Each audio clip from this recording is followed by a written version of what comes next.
අවසරයි ආර්යතුන් වහන්සේ මට සූත්‍රානුසාරයෙන් නෙවෙයි ප්‍රශ්නේ තියෙන්නේ මම ගුරුවරයෙක් වශයෙන් බුද්ධ ආගම විෂය පාසලේ උගන්වනවා. එතකොට මට බුද්ධ ආගම විෂය උගන්වන්න ඕනේ විභාගේ පාස් වෙන්න. දැන් මේකේ තියෙනවනේ දාමයක්. අද රටේ යම්කිසි ජීවත් වෙන්න නම් මිල මුදල් අවශ්‍ය වෙනවා. ගිහි සමාජයට ජීවත් වෙන්න. එතකොට ජීවත් වෙන්න මිල මුදල් හම්බ කරගන්න මේ හොරා කාලා කප්පම් ගහලා පගා ගහලා එහෙම සල්ලි හොයාගෙන හරියන්නේ නැහැ. ඒ නිසා නීත්‍යානුකූලව ධාර්මික රැකියාවක් කරන්න වෙනවා.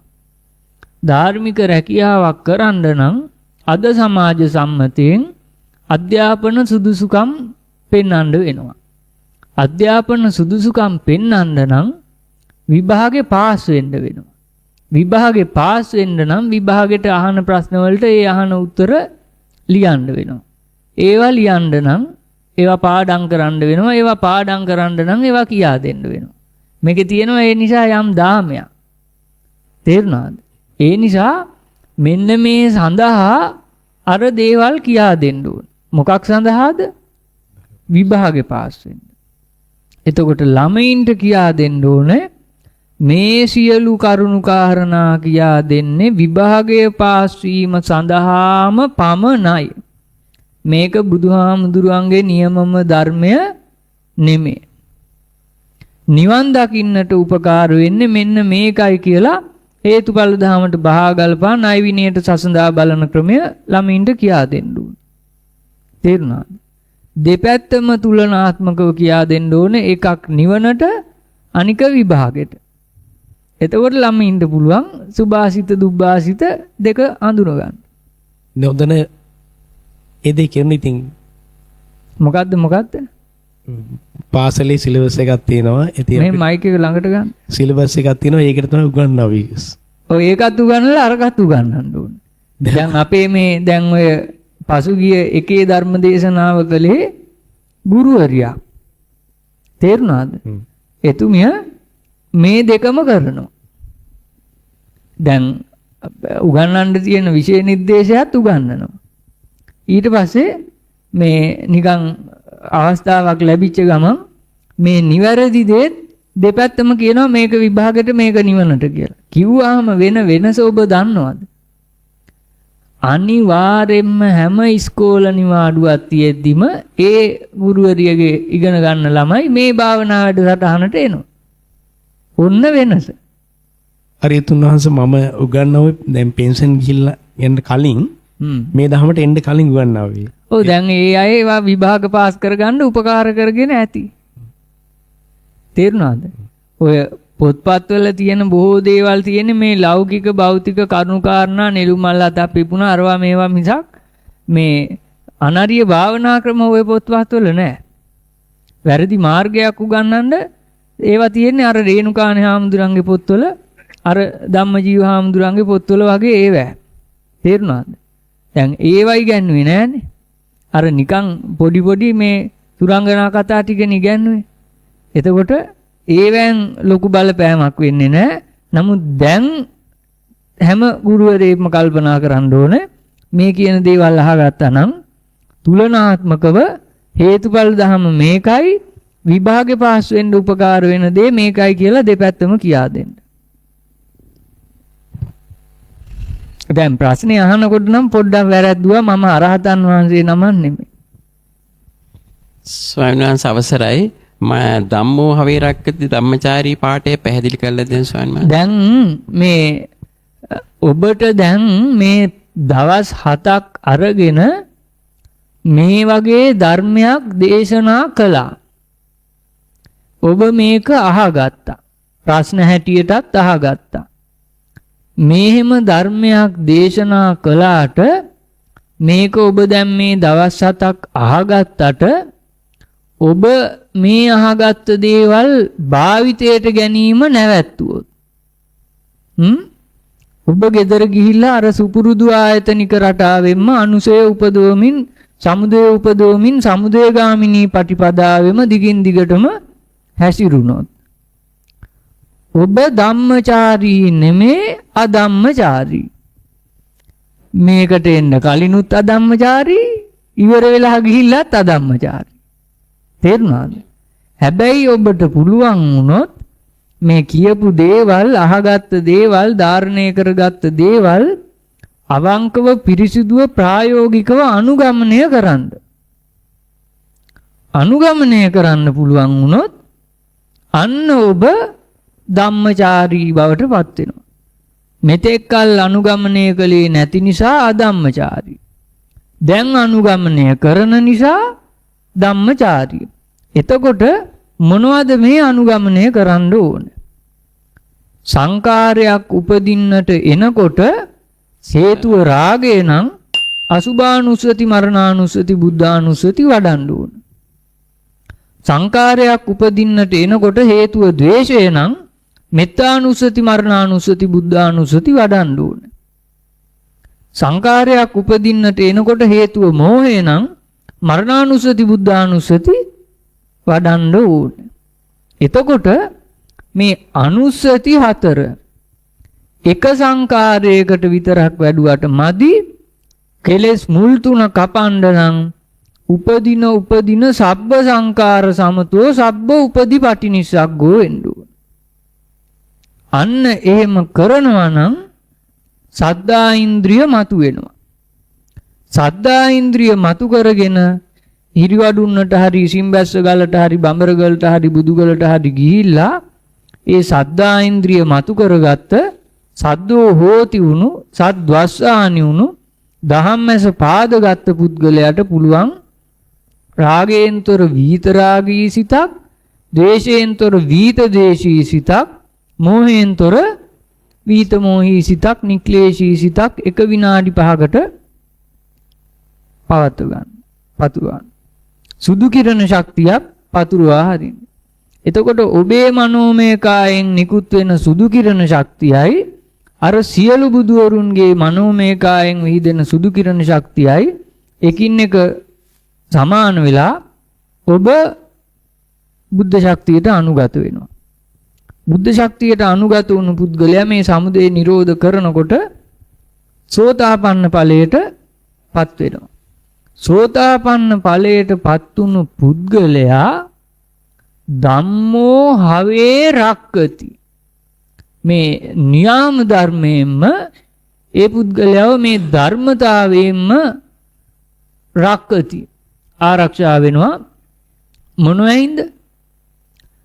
පංච ආනන්තරික පාප කර්ම, ගරුක කර්ම, මේ 4 අපාගත වෙන දේවල් ඒ පුද්ගලයා අතින් සිද්ධ වෙන්නේ ධම්මෝ හවේ රක්කති. ධම්මචාරී ධර්මතාවයෙන් රැකිනවා.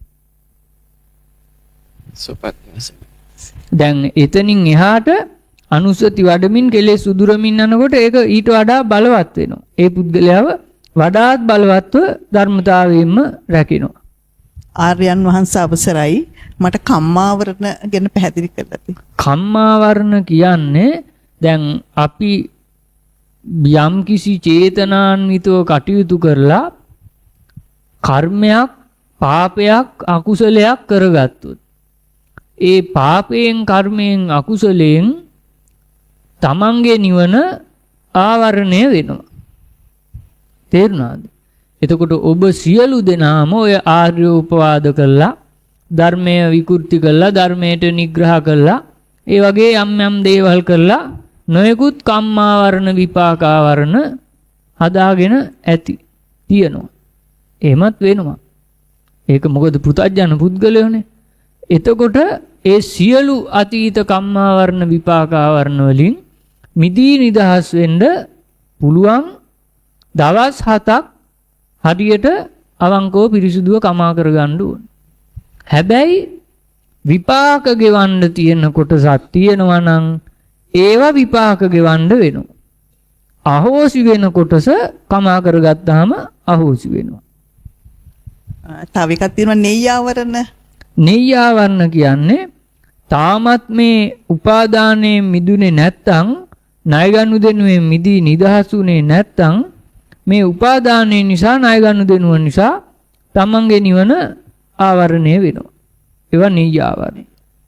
ස්වාමීන් වහන්සේ මේ සද්දා ඉන්ද්‍රිය මතුවන බව දැනගන්නේ කොහොමද? දැනගන්නේ දැන් සද්දා ඉන්ද්‍රිය මතු වෙන්නට කලින් පුද්ගලයා තමන් මේ හේතුඵල ධහමට බහා ගලපා ණය විනයට සසඳා බලා කටයුතු කළේ නැහැ. සමුදය නිරෝධ කළ යුතුයි නිරෝධ කළ හැකි කියන තේරුමක් තමන්ට තිබ්බේ නැහැ. අනුස්සති වැඩි යුතුයි වැඩි හැකි කියන හැසිරීමක් තිබ්බේ නැහැ. සද්දා ඉන්ද්‍රිය මතු කරගත්ත පුද්ගලයා අවංකව පිරිසිදුව යම් තාක් දුරකට හේතුඵල ධහමට බහා ගලපා බලා ණය විනයට සසඳා බලා මේ සමුදය නිරෝධ කළ යුතු බව සමුදය නිරෝධ කළ හැකි බව තේරුම් ගන්නවා. ඒ පුද්ගලයාට අර ඉදන් දුක්ඛන්ති යෝනිසෝ මනසිකාරෝති. අයං දුක්ඛ සමුදයෝති යෝනිසෝ මනසිකාරෝති. අයං දුක්ඛ නිරෝධෝති යෝනිසෝ මනසිකාරෝති. අයං දුක්ඛ නිරෝධගාමිනී පටිපදාති යෝනිසෝ මනසිකාරෝති. ඒ පුද්ගලයා යෝනිසෝ මනසිකාරයෙන් කටයුතු කරනවා. ඒ පුද්ගලයා සමුදය නිරෝධ කරන්නට අනුස්සති වඩනවා. ස්වාමීන් වහන්සේ තව එක් ප්‍රශ්නයක් තියෙනවා. ස්වාමීන් වහන්සේ ඉසින් බැස්ස ගලදී බුද්ධ ශක්තියට අනුගත වන්නේ කෙසේ? පුළුවන්. දැන් ස්ථාන හතරෙදිම රාගයෙන්තර වීත රාගී සිතත්, ද්වේෂයෙන්තර වීත ද්වේෂී සිතක්, මෝහෙන්තර වීත මෝහී සිතක් එක විනාඩි 5කට පවත්වගෙන මෙත්තා කරුණා මුද්දා උපේක්ඛා සුදු කිරණ ශක්තියක් පතුරවන්න පුළුවන් වුණොත් බුද්ධ ශක්තියට අනුගත වෙනවා ওই ස්ථාන හතරෙන් ඕනෑම තැනකදී. ඉසින් බැස්ස ගලදී විශේෂ දෙයක් කරන්නේ නෑ විශේෂයක් නෑ. හතරෙදිම එකම ක්‍රියාකාරකම කරලා බුද්ධ ශක්තියට අනුගත වෙන්න පුළුවන්. ඔබ වහන්සේ සුවපත් වේවා. ඒ ස්වාමීන් වහන්සේ අවසරයි. දැන් සද්දා ඉන්ද්‍රියයි මන ඉන්ද්‍රියයි අතර තියෙන සම්බන්ධය විස්තර කරන්න. ඉස්සෙල්ලාම මතුවෙන්නේ මන ඉන්ද්‍රිය. මන ඉන්ද්‍රිය භාවිතයට ගැනීම තමයි මේ අනුසති වැඩිම දෙකම එක සමගාමී. අනුසති වඩනවා කියන්නේ මන ඉන්ද්‍රිය භාවිතයටපත් වෙනවා. මන ඉන්ද්‍රිය භාවිතයටපත් වෙනවා කියන්නේ යා නිවැරදිව අනුසති වඩනවා. ඒ අනුව ඒ පුද්ගලයා තුල උපේක්ඛා ඉන්ද්‍රිය මතුවෙනවා. සංකාර උපේක්ඛා ඥාණයෙන් කටයුතු කරනවා. උපේක්ඛා ඉන්ද්‍රිය මතුවලා සංකාර උපේක්ඛා ඥාණයෙන් කටයුතු කරනකොට ඒ පුද්ගලයා තුල අර මන ඉන්ද්‍රිය සංවරය ක්‍රියාත්මක වෙන හින්දා අලුතෙන් මලකඩ එකතු කරගන්නේ නැහැ. ඉන්ද්‍රිය සංවරයි. අලුතෙන් මලකඩ එකතු කරගන්නේ නැතිකොට පරණ මලකඩ ඉවත් වෙනවා. ඒවට පැවැත්මක් නැහැ. ඒවා ඉවත් වෙනකොට අර මලකඩ තට්ටු වලින් වැහිලා තිබ්බ සද්දා ඉන්ද්‍රිය විරජං වීත මලං ධම්මචක්ඛු උමුදපාදි කියන ආකාරයට මතුවෙනවා. දහම් මැස පැහැදෙනවා. ඒකයි සම්බන්ධය. ස්වාමීන් වහන්සේ පස්ස සම්පස්ස කියන වචන දෙක අතර වෙනසක් තියෙනවා. පස කිව්වේ යමක් ස්පර්ශ වීම. හැබැයි සම්පස්ස කිව්වේ තින්නං සංගති පස්සෝ. එතන තියෙනවා ගති තුනක්. දැන් පස කිව්වහම ඇහැයි රූපයයි. නමුත් සම්පස්ස කිව්වහම ඇහෙන් රූපයට පටිච්ච වෙලා චක්කු විඥානයේ ශක්තියක් උපදිනවා. තුනම එකට ස්පර්ශ වීම චක්කු සම්පස්ස. එතන වේගයට සිතුවිල්ලට හැඟීමට වහල් වීමෙන් සම්පස්සේ උපදින්නේ. නමුත් අර සිතුවිල්ලට හැඟීමට වහල් වීමක් නැහැ. නිකන් අව්‍යාකත සිතින් ලබන ස්පර්ශයෙන්. ස්වාමීන් වහන්සේ ඔබ වහන්සේගෙන් අවසරයි. මම පහුගිය කාලේ ඇවිදින්න ඔබ වහන්සේලාගෙන් බණ අහලා මමත් බුද්ධාංගල පන්සලට ගිහිල්ලා මේ වැඳ පුදා ගත්තා. බුද්ධාංගල ගියාට වැඩක් නැහැ. බුදුගල යන්න. බුදු බුදුගල ගියේ මට ඒ නම කියුණා. මේ අවසරයි. මේ ගිහිලා මේ බුද්ධ ශක්තියට අනුගත වීමයි සද්දස්ස කුල පුත්තස්ස තත්වයටපත් වුණු කෙනෙක් කරන්නේ. ඒකයි ඒ පුද්ගලයාගේ සෝතාපන්න ඵලයටපත් වීමට උපකාර වෙන්නේ. අති ගෞරවනීය ආයස්මතුන් වහන්සේ අවසර. ආයස්මතුන් වහන්සේ එදා හිටිකල ජේතවනාරාමේ අල්ලුපැටි හිටිය තුන්ට සූකරට බුදුරජාණන් වහන්සේ ධර්මයේ දේශනා කරන්න ගියේ නැත්තේ දෝතාවලින් නිසා නොයේද? ඒ පුද්ගලයාට අර යත්ත නත්ති ගති වික්ඛූනම් වික්ඛුණීනම් උපාසකානම් උපාසිකානම් උපාසකේ බවට පත් කරගන්න පුළුවන් වෙන ගති ගුණ තිබ්බේ නැහැ. ඒ හින්දායි කියන්න ගියේ නැත්තේ. ස්වාමීන් වහන්සේ එතනදී චුන්දසූකර විසින් බුදුරජාණන් වහන්සේට බැන්න නම් කල්ප ගණනාවකට නිවන බැහැ නිසා නොවේද ඒ මේ ඔව් ඉතින් බණින්නේ අර උපාසක ගතියක් නැති හින්දා. නැති නිසා. උනාට සමහර බැනපු අය පස්සේ කමා කරගෙන බුදුහාමුදුරන්ගෙන් මේ බණ අහලා නිවන් මාර්ග ගත්තා. අනුගමනය කළා. නමුත් අර චුන්දසූකරට ඒ වගේ එකක් තිබ්බේ නැහැ. නමුත් අර ආලවක රජුරවන්ට කොච්චර දැඩි පුද්ගලයෙක් වුණත් ඔව්. එයාට ධර්මයේ ගන්න ශක්තිය තිබ්බා. අස්මන්ත වහන්සේ තව කාරණා තියෙන දෝතාව සම්බන්ධයෙන් ඔබ වහන්සේ මේ කත්නරේ හාමුදුරුව කිව්ව සම්බන්ධයෙන් පොඩි දිගුවක් තියෙනවා. මොකද්ද? කත්නරේ හාමුදුරුව මේ දේශනා කරපු එක සම්බන්ධයෙන් දිගුවක්. ඔව් දිගුවක් කියන්නේ ස්වාමීන් වහන්සේ දේශනා කරපු එක. ඕවා කුණු ගොඩවල්. ඔව් නෑ ස්වාමීන් වහන්සේ එතනදී දෝතාවේ දැන් අර මම උදාහරණයට ගත්තේ ඔව් අර ධර්මයේ අධර්මය කළා අධර්මයේ ධර්මය කළා කියන එකට උදාහරණයක් පමණයි. නැත්නම් ওই ලංකාවේ කියන දේශකයෝ කියන ඔක්කොම බලන්න ගියොත් ඒවා කියලා ඉවරයක් නැතුව යනවා. මට අවසරය කත්නරේ හාමුදුරුව කියලා දිනවා මට බයි නෑ ගොඩාක් ඉන්නවා. බැටිලාත් මේ මැදට එක්කෙනෙක් ගෙනත් දැම්මොත් මොකද වෙන්නේ කියලා ඒවා ඉතින් ගණන් ගන්න එපා. ඒවා ඒ කියාගත්ත අය කරගයි. අපි මේ අහක යන කුණු වලට පටිච්ච වෙන්න හොඳ නැහැ. හොඳ නෑ. අහක යන ගිනි ගොඩවල් වලට ಗುಣ දොස් විවේචන කරන්න යන්න හොඳ නැහැ. දැන් සමහර විටක ඔබට හිතෙන්න ඇති මේ කරුණු පහදා දෙන්න යම් යම් උදාහරණ ගන්නකොට මේ පුද්ගලයන්ටයි මේ බැර කරන්න කියලා ಗುಣ දොස් විවේචන. එහෙම එකක් නෙමෙයි. තේරුණාද? ඔව්. අපිට ඕනේ නෑ මේ තව කෙනෙක්ට ಗುಣ දොස් විවේචන කරලා වරද්දක් පටවල බැර කරලා හෙලා දක්වන්න. මේ සියලු දේ හොඳට තේරුම් ගන්න පුළුවන් ප්‍රායෝගික උදාහරණ අරගෙන වරද හැටියට පෙන්වා දෙන්නයි ඒ අයවත් ඒ වරදෙන් මුදවා නිදහස් කරගෙන මේ බුදුහාමුදුරන්ගේ ධර්මයට පුළුවන් තරම් යොමු කරගන්නයි ඒවා පෙන්වා දෙන්න ඕන. ඒ හැර අතිමඤ්ඤණාවෙන් අපි යන්න හොඳ නැහැ. ඒ කුණු ගොඩවල් අවසන් හෝ ඒවට හාහු වෙන්න. ඔබ වහන්සේ දීර්ඝායස. ස්වාමීන් වහන්සේ අනුස්සති වඩනකොට මේ මෝහය ටිකක් අඳුර ගන්න අමාරුයි. ඒක අඳුර ගන්න මොකක් හරි පහසු. මේ ප්‍රියාප්‍රියාතර මැනීම මානෙන් කටයුතු කිරීම තමයි මෝහය. මෝහය ටිකක් අඳුර ගන්න අමාරුයි. නමුත් දිගින් දිගටම මේ අනුස්සති වඩාගෙන ගියොත් තේරෙන කෙලෙස් කපුවොත් නොතේරෙන ඒවා තේරෙන්න ගන්නවා. ඒක තමයි අර මේ රැල්ල පාගන අවදියේ ඉඳලා මුහුදේ ගැඹුරෙන් ගැඹුරට යනවායි කියලා බුදුහාමුදුරුවෝ කිව්වේ. දැන් තේරෙනවනේ අවිජ්ජා දෝමනස්සං. දැඩි ලෝභය, දැඩි ආශාව, දැඩි තණ්හාව ඒවා තේරෙනවා. දෙවැනි වේශය, ක්‍රෝධය, වෛරය ඒවා තේරෙනවා. ඒවට අනුස්සති වැඩුවොත් ධම්මස පෑදෙනකොට ඥානං උදපාදි වෙනකොට නොතේරෙන ඒවා තේරෙනවා. එහෙම තමයි. සබන්සිට නිදුක් නිරෝගී සුවපත් භාවය ලැබේවා කියලා අදිෂ්ඨාන. ගරු ආර්යයන් වහන්සේ අපලා පායන් කියන එකේ බිඳුව දාලා තියෙනවා. මේට පෙර මං සටහන් කරන් තියෙන తాවකාලික අපායෙන් මිදුණු කියලා. తాවකාලිකව මේ අපායගාමිනී මාර්ගයෙන් මිදී නිදහස් වුණා. ඒක මිදී නිදහස් වීම නෙමෙයි. මේ తాවකාලිකව අපාය වෙනුවට අර දිව්‍ය ලෝකවල මේ අසඤ්ඤ තලවල යනවා. බ්‍රහ්ම ලෝකවල. දැන් බ්‍රහ්ම සහව්‍යත්වයටපත් වුණාම తాවකාලික වශයෙන් අර බ්‍රහ්ම ලෝකේ ඉන්නකම් අසඤ්ඤ තත්වයේ ඉන්නකම් අපාය යන්නේ නැතුව ඉන්න පුළුවන් తాවකාලිකව. එහෙමයි. හැබැයි ඒ ආයුෂ ගෙවලා ඉවරලා ආයේ යන්නේ අපායට.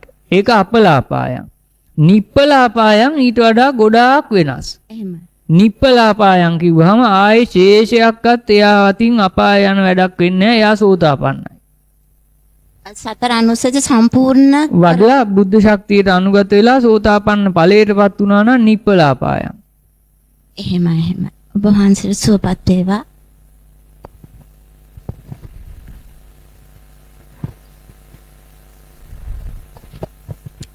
අවසරයි ආර්යවංශ. අபிසංකාර කිරීමෙන් හැදෙන අබිනිවේෂානුශය කොහොමද තැම්පත් වෙන්නේ? ඒකත් අර මනෝමය ඒවත් මේ අධ්‍යාත්මය තුල ඇතුළාන්තය තුල තැම්පත් වෙනවා. මොන ආසව හැටියටද තැම්පත් වෙන්නේ කියන්නේ? ඒ ආසව තුනම හැටියට තැම්පත් තැම්පත් වෙන්න පුළුවන්.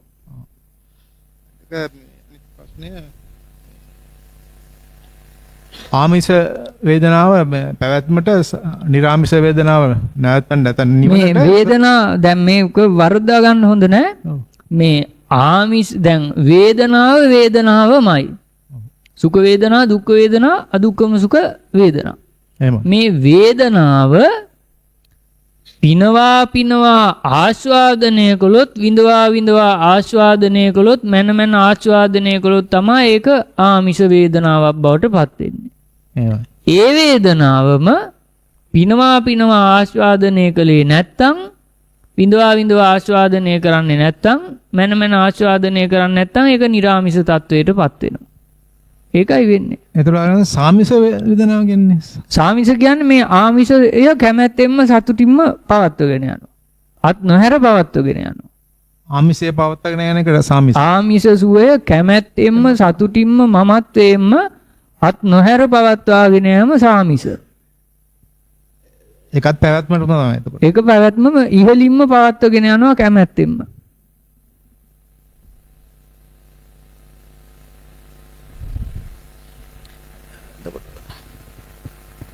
ඔබ වහන්සේ කිව්වා කඨින ආංශය බුදුන් දේශනා කළා තියෙනවා. මේක නියම නිවැරදි බුදුහාමුදුරුවෝ දේශනා කරපු විදිහට කටින පින්කමක් කළොත් ඒකේ ආනිසංස තියෙනවා කියලා බුදුහාමුදුරුවෝ දේශනා කළා.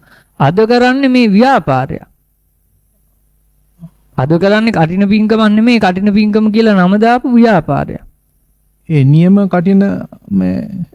කටින කරන්න නම් ඒක අද කරන්න ටිකක් හිතන්නවත් අමාරුයි. මොකද මේ වැඩේ කරන්න දැන් මේකේ ඉතිහාස කතාව ඉස්සෙල්ලා කියන්න ඕන. දැන් මේ බුදුහාමුදුරුවන්ගේ ශාසනයේ බුදුහාමුදුරුවෝ හොයාගත්ත පුබ්බේ අනනුස්සුතේසු ධම්මේසු කියන දේවල් වලට කටින පින්කම අදාළ නැත. තේරුණාද? අර පුබ්බේ අනනුස්සුතේසු ධම්මේසු පෙර නොඇසු විරු දේවල් අලුතෙන් හොයාගෙන දේශනා කළානේ. ඒකට කටින පින්කම අදාළ නැහැ. මේ කටින පින්කම කියන එක පසුව බුදුහාමුදුරුවෝ ජීවමාන වෙද්දිම අවසාන කාලේ උපන්නේ. ඒකට හේතුව මේ නිගණ්ඨයෝ බුද්ධ ශ්‍රාවකයන්ටත් බුදුහාමුදුරුවන්ටත් චෝදනාවක් කළා. මොකද්ද මේ චෝදනාව? මේ වර්ෂා කාලයට නොයෙකුත් ආකාරයට මේ සත්තු අලුතෙන් පැටව දානවා, තනකොළ අලුතෙන් මේ ලියලනවා, තව නොයෙකුත් දේවල් සිද්ධ වෙනවා රැස්සක වහිද්දි. එතකොට නිගණ්ඨයන්ගේ චාරිත්‍රයක් තිබ්බා. ඒ අය මේ වැහි කාලෙට ගමන් විමන් යන්නේ නැහැ. එක තැනක වාසය කරනවා. ඒ වගේමයි ඒක එක හේතුවක්. බුදුහාමුදුරුවන්ගේ කාලේ මේ සිවුරු තමා හිඟම දේ. ඒකයි අර චීවර හේතුවා කිව්වේ අර කුවේනිත් තමන්ගේ රජසලුවත් ඔතහගත්තේ කපු ගැටලා. ඒ නිසා සිවුරු හිඟම දේ නිසා මේ වර්ෂා කාලයේදී ඔය තෙත මාතු වෙන්නේ නැති වුණාම, වේල ගන්න බැරි වුණාම සිවුරු දිරනවා. මේ අද වගේ හොඳට මේ කෙමිකල්ස් දාලා කල්පවත්වා ගන්න පුළුවන් විදියට නෙමෙයි රෙදි හදලා තිබ්බේ. ඒවා බොහොම ඉක්මනට දිරනවා. දැන් තෙමිලා වේලෙන්නේ නැති වුණාම පලාතේ ඉන්න බැරි වෙන්න ගඳ ගහනවා. මෙහෙම නොයෙකුත් දිලීර හැදෙනවා, දිරනවා. ඒ දිලීර හැමේ ස්පර්ශ වුණාම ලෙඩ රෝග හැදෙනවා. නාන ප්‍රකාර වූ ප්‍රශ්න ඇති වුණා. ඒ වගේම අර බාහිරින් නිගණ්ඨයෝ චෝදනාවකුත් කළා. මේ ගෞතම ශ්‍රමණයන් වහන්සේ ඇතුළු පිරිසට කිසිම සීලයක් නැහැ. වැහි කාලෙටත් සත්තු පාග තනකොළ පාග ගමන් යනවායි කියලා. තේරුණාද? දැන් මේ අනුව මේ සමාජ ගැටලුවක් මේක. මේ සමාජ ගැටලුවට පිළිතුරක් හැටියට මේ භික්ඛුන් වහන්සේලාටත් බුද්ධ ශ්‍රාවකයන්ටත් මේ යම් කාලයක් වස්වසන්ඩ අනුදැනව දාරන්න සිද්ධ වුණා. බුදුහාමුදුරුවෝ දැන් මේක නිකන් චාරිත්‍රයක් හැටියට අනුදැනව දාරන්නේ නැතුව මේකට ධර්මාර්ථයක් ධර්ම රසයක් කැවුවා. බුදුහාමුදුරුවෝ කළා මේකට බොහොම සම්‍යක් ප්‍රයෝගයක්. අයං වස්සාන කාලෝ. මොකද්ද මේ අයං වස්සාන කාලෝ කියන්නේ? කෙලස් නසන් මේ වැසි කාලයයි කියන එක එහෙම නෙමෙයි. පරිවර්තනය කළේ එහෙම. නමුත් මේකේ තියෙන්නේ බුදුහාමුදුරුවෝ කිව්වා මේ නිකන් වස්වාසල වැඩක් නැහැ. කෙලස් උදුරා දමන්න ඕනේ. කෙලස් නසන්න ඕනේ. තේරුණාද? එමයි. ඒක නිසා මේ කෙලස් නසන්න කෙලස් උදුරන්න අර වස්වාසන්න වස් ආරාධනාව පිළි අරගෙන බික්කුවක් හැටියට වාඩි වෙන බික්කුව මේ වසන කාලය අවසන් වෙලා සංඝ හැටියට නැගිටින්න ඕනේ. ඒ කියන්නේ සෝතාපන්න ඵලයටවත් පත් වෙන්න ඕනේ. අන්න ඒ සෝතාපන්න ඵලයටපත් වුණු බික්කුවට දැන් බික්කු නෙමේ සංඝ ඒ සංඝයා වහන්සේට දැන් මේ වස්වසන කාලය පුරාම මේ තිබ්බ චීවර දිරාපත් වෙලා ඒවා පුස් ඇදලා නොයෙකුත් භාවිතයට ගන්න අපහසු තත්වයටපත් වෙලා ඒ අනුව මේ මගපල් ලැබූ සෝතාපන්න පල් ලැබූ ඒ සංඝයා වහන්සේට පරිහරණය කරන්න අලුතෙන් චීවරයක් පිළිගන්වනවා. මෙන්න මේ අලුතෙන් පිළිගන්වන චීවරය තමා කටින චීවරය. මේ කටින චීවරය පිළිගන්වන්න පුළුවන් වෙන්නේ එකපාරයි. එක බික්කුවකට. මොකද එකපාරනේ පුතඥන භාවයේ මිදෙන්නේ. එහෙමයි. එතකොට මෙන්න මේ කටින චීවරය මෙන්න මේ අර්ථයෙන් පිළිගන්නුවොත් අර කටින චීවරයේ පිළිගන්න කෙනා තැබෑවටම බික්කුවක් හැටියට වාඩි වෙලා සංඝ හැටියට නැගිටපු කෙනෙක් නම් අන්න ඒ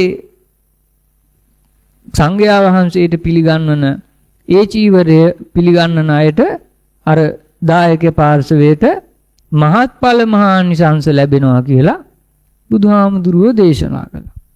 හැබැයි මේ කටින චීවරය පිළිගන්නට නුසුදුසු පුද්ගලයෙකුට පිළිගන්නුවොත් ඒක නිකම්ම වැසිසලුවක් බවට පත් වෙනවා. ඒකෙන් අර කටිනාංශංශය ලැබෙන්නේ නැත. වැදලි හරියමස ඔබ වහන්සේ දේශනා කළා නියාම ධර්ම පහ වෙනස් වෙන්නේ නැහැ කියලා. ඔව්. දැන් ඊයේ මෙත්තා මෙනින් වහන්සේ දේශනා කළා නියාම ධර්ම පහ විපරිණාමයටපත් වෙනවායි කියලා. ඔව් නියාම ධර්ම පහේ ක්‍රියාකාරීත්වය තමයි මේ විපරිණාමයේ හැටියට අපි තේරුම් ගන්න ඕනේ. නියාම ධර්ම පහ වෙනස් වෙන්නේ නැහැ. තේරුණාද? නියාම ධර්ම පහ නිසා විපරිණාම. නියාම ධර්ම පහ වෙනස් වෙන්නේ නැහැ. නියාම ධර්ම පහ ක්‍රියාත්මක වෙන නිසා මේ පැවැත්ම තුල අපිට කිසිම දෙයක් නිත්‍යසේ සුඛසේ අත්තසේ පවත්වගෙන යන්න බෑ. නියාම ධර්මයෙන්ම ඒවා විපරිණාමයටපත් වෙනවා. අනේ ඒකයි තේරුම් ගන්න ඕනේ. චිත්තය කායද විඥානය කියන්නේ නෑ. දෙකක් දෙක. මේ විඥානය කියලා යයන්නක් දැම්මට මේක ඒ වෙලෙට එතනදිම අරමුණෙන් අරමුණට පටිච්ච වීම නිසා උපත ලබන වේගය වේදනාව ආවේගය චිත්තාවේගය වේමත්තතාවය විඥාන ශක්තිය. එතකොට විඥාන ශක්තියෙන් කටයුතු කරලා අනුසය උපදවා ගත්තාම ඒ අනුසය ආසය බවට පත් කරන්නේ ගෙනihin තැම්පත් කරන්නේ මනෝමය කායේ චිත්තජ කාය විසින්. ඒ ආසය හැටියට තැම්පත් කරපු දේවල් නැවත මතු කරලා අරගෙන කාම විතක්ක ਵਿਚාර පවත්වන්න ශක්තිය උපද්දවන්නේත් චිත්තජ කාය විසින්. ඒ විතරක් නෙමෙයි. අපි මේ ජීවිත කාලය අවසන් වෙනකොට චුති චිත්තය උපදිලා ඊගාව උපත ලබන්න අවශ්‍ය නිමිත්ත මතු කරගන්නෙත් ගතිය මතු කරගන්නෙත් චිත්තජ කායෙන්මයි. එහෙම මතු කළා චිත්තජ කාය නැති වෙනවා. නෑ චිත්තජ කාය මේ පැවැත්ම පවත්වාගෙන යන තාක්කල් ඒ જાතියට අනුව අලුතෙන්ම ක්‍රියාත්මක වෙනවා. තේරුණාද? දැන් අනුස්සති වඩලා අරහත් ඵලයටපත් වුණාම චිත්තජ කායට කරන්න වැඩක් නැහැ. ඒක අකර්මණ්‍ය වෙනවා. හොඳයි එහෙනම් දැන් අපි මෙතකින් අවසන් කරනවා අවසාන යුතුයකම සහ වගකීම හැටියට ඔබ සියලු දෙනාගේ නමින් සංසාරගතව පරම්පරාගතව මිය පරලොව ගිය බොහෝ ඥාති හිත මිත්‍රාදීන් දෙවි දේවතාවුන් භූතයන් ප්‍රේතයන් ආදී පරදත්ත උපජීවීන් ඔබ පින් අනුමෝදන් කරන තෙක් නොයසිල්ලෙන් බලාගෙන ඉන්න ඇති. ඒ සියලු දෙනා කෙරෙහි අනුකම්පා සහගත සිතක් ඇතුව සියලු දෙවියන්ට සියලු භූතයන්ට සියලු ඥාතින්ට සියලු පරදත්ත උපජීවින්ට සියලු සත්වයන්ට කැපකොට පින් අනුමෝදන් කරන්නට මේ ගාතාවන් කියමු. එත්තාවතා චම්මේහි සම්බදම් පුඤ්ඤ සම්පදම් සබ්බේ දේවානුමෝදන්තු සබ්බ සම්පත්ති සිද්ධියා. එත්තාවතා චම්මේහි සම්බදම් පුඤ්ඤ සම්පදම් සබ්බේ භූතානුමෝදන්තු සබ්බ සම්පත්ති සිද්ධියා. එත්තාවතා චම්මේහි සම්බදම් පුඤ්ඤ සම්පදම් සබ්බේ සත්තානුමෝදන්තු සබ්බ සම්පත්ති සිද්ධියා. ඉදම් මේ ඥාතිනං හෝතු සුඛිතා හොන්තු ඥාතයෝ. ඉදම් මේ ඥාතිනං හෝතු සුඛිතා හොන්තු ඥාතයෝ. ඉදං වෝ ඥාතිනං හෝතු සුඛිතා හොන්තු ඥාතයෝ.